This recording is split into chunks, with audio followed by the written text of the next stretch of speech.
What's going on, Jets fans? You are watching the Jets Report. My name is Patrick Siepman, and coming up on today's show, I want to talk about the latest trade rumors around the New York Jets with the NFL trade deadline approaching quickly.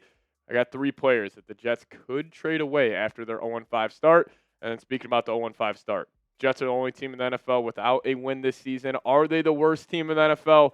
We'll break that down in the second half of today's show. But before we dive into it, if you guys could help us out here, we are closing in on 10,000 subscribers here on YouTube. Just need 132 more of you guys to hit that subscribe button. So if you guys have not already, hit that subscribe button today. We post videos every single day around the New York Jets. Plus, we're closing in on 10K. So if you guys want to help us out here, just need 132 more of you guys to hit that subscribe button today. All right, I do want to get this off my chest first because, listen, I understand. Fans hate talking about trading their own players because some of these guys, you got their jerseys. You've been watching them play for the Jets for a couple of seasons. So obviously fans aren't a fan of trading away some of their marquee players. But this is the reality of the NFL, especially when you have a new regime who don't really have any ties to majority of the players on this roster. They could be looking to acquire draft capital and potentially just move forward and try to get more of their own guys in the building. So obviously, I'm sure I'm going to get a lot of fun comments on this show. But let's talk about the guy, one of the better corners in the league, Sauce Gardner, being the number one trade candidate for the New York Jets. Now, Sauce Gardner has obviously not been too good this season. He had a fantastic week one against the Pittsburgh Steelers and DK Metcalf, but he has definitely taken a hit over the last couple of weeks. Now, I will say this. I think there is a 0% chance that they trade Sauce. But let's discuss this if it makes sense at all, because this would be a blockbuster trade. If this trade goes down, we probably won't get any reports of it beforehand. I think this could kind of be similar to like the Luka Doncic trade in the NFL where, nobody really has any indication that Sauce could be on the move. But maybe the Jets view, Sauce as a tradable asset, and if they want to go get more draft capital to potentially get a franchise quarterback or just fill some of these holes on the roster, maybe it could make some sense to trade Sauce. And also the cap situation. Like Sauce Gardner this year actually is only on the books for $9 million. And next year, $12.25 million. So that's a pretty good deal for Sauce Gardner. But then that extension starts to kick in. 2027 on the books for $23 million. 28, $28 million. And then in 2029, he is on the books for almost $39 million. And in 2030, it's $36 million. Now, these are his cap hits. These aren't like his base salary, signing bonus. This is how much he is against the books, which is obviously the way Sauce Gardner's played this season. This right here, the last 3 years, that could be one of the worst contracts in the NFL because Sauce hasn't been good this season. Now, I will give him the benefit of the doubt. It's not like he's working with much defensively. Like the Jets' defense is a joke. Like the linebacker position has definitely taken a hit ever since Quincy Williams went out. The rest of the secondary around Sauce is flat out horrible. Like even Cisco really hasn't had that good of a year. Tony Adams is the worst player in the NFL. Brandon Stevens is the second worst player in the NFL. So Sauce is out there by himself, but he still hasn't been good. Gave up that big-time touchdown to George Pickens.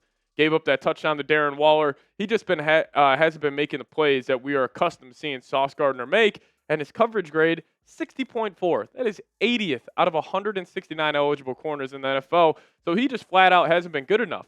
But some pros and cons of trading Sauce. The biggest pro would be draft capital because even though Sauce, with that contract and how he's been playing this year, I still think you could somehow get a first-round pick out of a team. Maybe you get a first and a third, and if that's a deal on the table, like the Jets at least have to have a meeting about that and consider trading them. No, the biggest con would in trading Sauce would be that the Jets would have the worst secondary, not only in NFL this year, but possibly in NFL history. Like if you moved off Sauce, this cornerback room would be absolutely terrible. And another pro, he is, regressing right now. Like his first 2 seasons in the NFL, all pro years, best corner in the league. Last year took a step back, and now this year he seems like he's, even taking a further step back. And also another con, you would be admitting the season as lost, which is also why I don't think they're going to trade him because when you have a new head coach in there, if you just trade away one of your better players, that's just pretty much telling the team like, hey, this season is a lost cause. We are looking towards the future. But also another pro, if you moved off his contract and you got draft capital, you would get more, obviously funds, and you could put them elsewhere. Like you could go still get another corner, not pay him $35 million, per season over the last 3 years of that contract. You could go get another safety. You could go get more help at the wide receiver group. So you would get more funds that you could spend elsewhere. But still, all this, the only way I'm trading Sauce if you maybe get a first and maybe like 2/3. I think that would be, pretty good deal there. But I just think it's an interesting conversation. I doubt it happens, but who the hell knows? I mean, stuff happens in the NFL all the time that we don't expect to happen. But a move I could see happening, and that's Tyrod Taylor. I think there's a better chance that teams start calling for Tyrod than we think because his name hasn't really been tossed around in the latest QB trade rumors. It's all Kirk Cousins. Like, he's getting a lot of buzz. But with the Cincinnati Bengals situation right now, with how bad Jake Browning has looked and them still having Jamar Chase, T. Higgins, like, obviously they know they're not going to go on a Super Bowl run this year without Joe Burrow, but maybe they view Tyrod as a guy that could at least be better than what Jake Browning has been. And if you could get a fifth-round pick for him, you just take it. Like, I think that would be good value because, Tyrod, obviously he is not, going to be a Jet for a very long time. Like, he is on the, back nine of his NFL career. And I think if you could get a fifth-round pick for him, just get more draft capital, try to fill more holes on this roster, I would do it. But another name that probably is the most likely to get traded out of anybody on the New York Jets, and that's Breece Hall. Now, I will say, the Braylon Allen injury throws a wrench into the plan to trade him. But even with the Braylon Allen injury, I still think the Jets need to consider moving off Breece because, listen, Breece Hall is a fine player. He is probably the 12th to 20th best running back in the league. That's probably where I'd slot him in at. He's got some talent. He's got some juice. But at the end of the day in the NFL, the running back position is the most easily replaceable position possibly in all of sports. Like, these guys come out of nowhere. You could take a guy in the 6th round. He could end up being a star. You could pick up a guy off the street.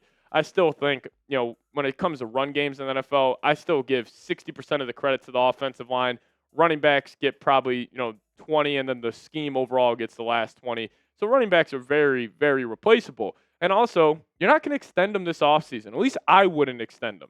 And if you could somehow, get a 4th-round pick for Breece Hall, maybe you get a 4th for Breece, you get a 5th for Tyrod, like, then you're accumulating more draft capital to just keep on throwing darts in the NFL draft, and hopefully you end up hitting on these guys. So I would move off Breece Hall if you get a 4th-round pick. But what do you guys say? Be the GM for me. Let's just say the Kansas City Chiefs, where they very likely could offer you a 4th-round pick for him. What would you do? Would you trade Breece Hall? Give me a T for trade. Give me a P for pass. You guys let me know your thoughts down below. Now, we'll talk about if the Jets are the worst team in the NFL here in a second. But if you guys want to get some New York Jets merchandise, hit this link, chatsports.com/Jets hoodies. These hoodies are on sale right now. I love the cutoff hoodie look. So if you guys want to rock one of these, hit that link, chatsports.com/Jets hoodies. They also got a bunch of different options.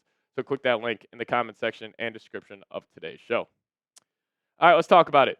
Are the Jets the worst team in the NFL? Well, they're the only team in the NFL without a win right now, and they have obviously been playing some horrible football over the last 4 weeks specifically. And what's so concerning about the New York Jets is, how they've started these games. I mean, the first half scores over the past 4 weeks, like, you're not even competing. Like, this is hard to do, I will say. Like, the Bills came out, blasted you, 20-3, wasn't even a game in the second half. Buccaneers came out, blasted you, 20-6. Only reason this was a game was because the block kicked. Dolphins, 10-3. Like, not as bad, but the Dolphins are one of the worst teams in the league, and you were still down 10-3 to them. And then the Cowboys. I mean, it was a 10-3 game. Breece Hall fumbles. They have 2 quick touchdowns. It just wasn't good. And what is also so concerning when, like, trying to get a good evaluation of the offense specifically, the Jets haven't played a meaningful second half since week 1 of the Steelers. Like, obviously there were some meaningful snaps in that Tampa Bay Buccaneers game. There's some meaningful snaps in the Miami Dolphins game. But, like, as a whole, like a whole second half, they have not played a meaningful second half since week 1 versus Steelers. So it's kind of tough to get evaluation on, like, one, truly how bad the Jets are, or even if the Jets offense is good whatsoever. But what has been so concerning the most with this Jets start is you hire Aaron Glenn. He's a defensive mastermind. And your defense is the worst in the NFL. Like, you're giving up 354 yards per game. That's 21st. Now, pass yards per game, only 207. But the reason that number is so low is because teams aren't throwing the ball in the second half. Like, they are completely, cutting down their playbook to just running the football. You're giving up 140 rushing yards per game. You're also giving up 31.4 points per game. That is flat out terrible for this Jets defense. And I think right now they're the worst team in the NFL. Like, they're playing the worst football over the past 4 weeks, but NFL changes every week.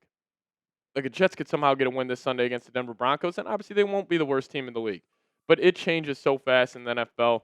Like, a team can look terrible, playing bad football. It can just take one win to kind of spark some momentum, get them back on the right track. And, even though I'm guessing we're going to get to a point this season where we're rooting for draft picks, but I still think there would be some benefit in the Jets getting a couple wins, obviously, because it sets the culture up a little bit. It has these guys more, I guess, in tune with what Aaron Glenn is saying and his message. But, there's some other bad teams out there. Like Tennessee Titans, I think they're just as bad as the New York Jets, even though they have a win. The Arizona Cardinals, what the hell was that on Sunday? That was one of the worst games I've ever seen. I mean, DeMarcado drops the ball at the goal line.